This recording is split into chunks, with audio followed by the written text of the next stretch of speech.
Are you nervous about transferring your USDT securely? Don't worry, we've got you covered. First things first, make sure you have your SafePal wallet and Binance account set up. Got them? Great.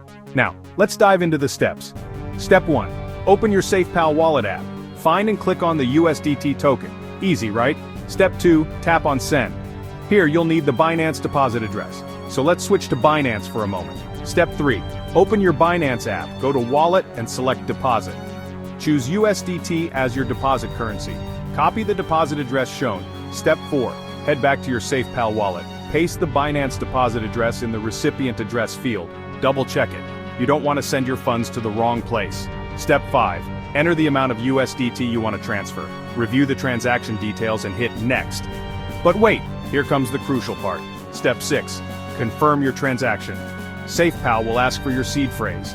This is where you need to be extra careful. Enter your seed phrase correctly and securely. Remember, never share it with anyone, and that's it. Your USDT is on its way to Binance.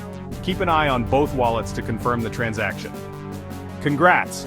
You've just securely transferred your USDT from SafePal to Binance using your seed phrase. See? It wasn't that hard, was it? Until next time, happy trading.